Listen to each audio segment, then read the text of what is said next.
Hey guys, so we're sitting on the couch, the little one's flipping through a book and resting a little bit.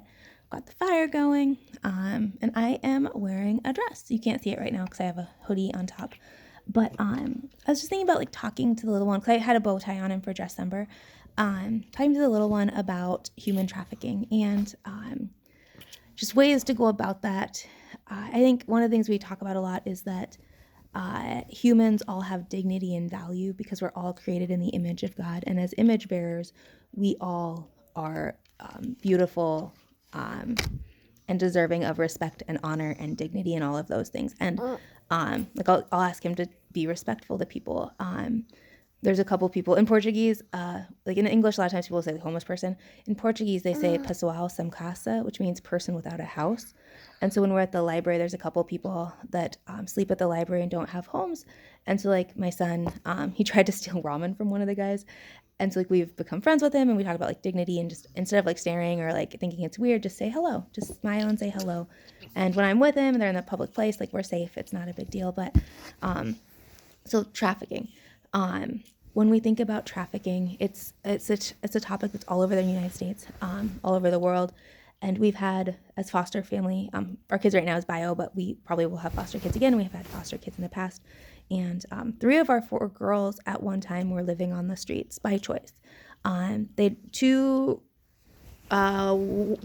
of them had been with us for a while. One we had multiple times, I think, but she was on run all the time.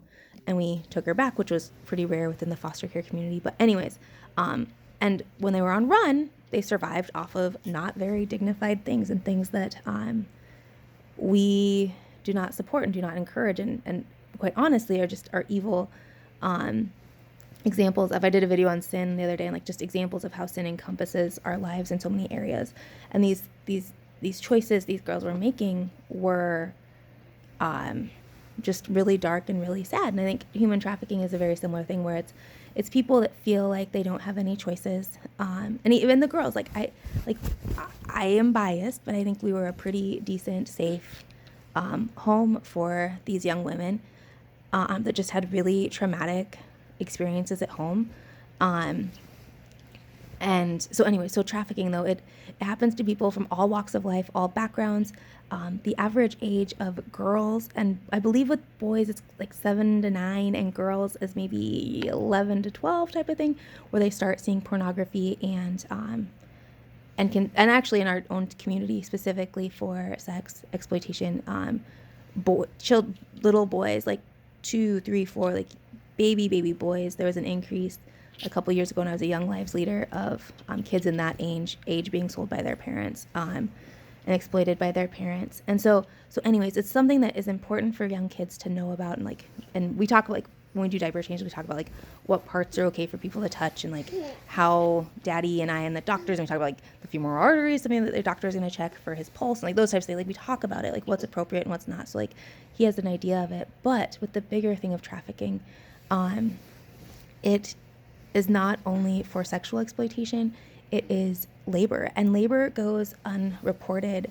It's I want to say that like 10% of the cases in the state of Washington, and I don't remember what years, like 2019, 2020, 2021, that time frame, like the vast majority of what's reported is sex trafficking, though it's thought that in the state of Washington especially, that labor trafficking is equally as common. It's just that they're not reported. It's not seen as bad.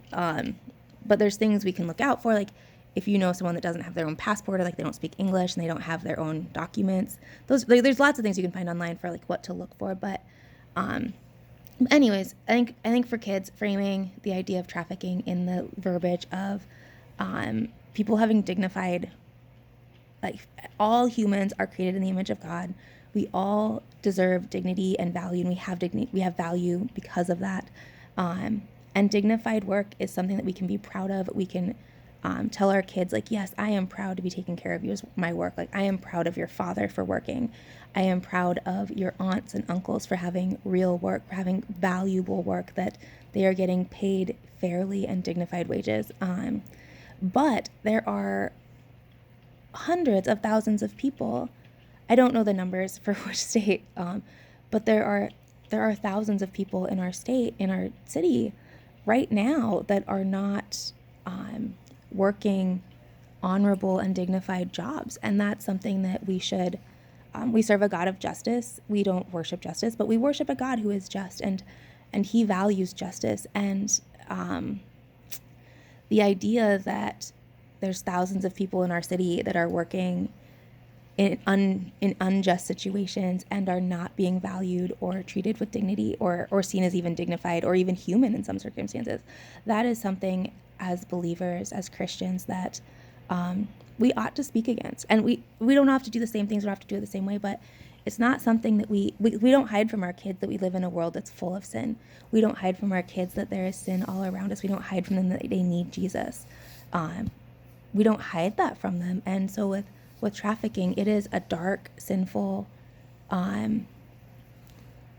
presence, if you will, that is just like any other sin that we see. Like it's evil, it's awful, and there's ways to fight it and ways to do things to speak against it. And Dressember is one of those ways. And like there's lots of ways you can talk about it. Like you can go into more detail.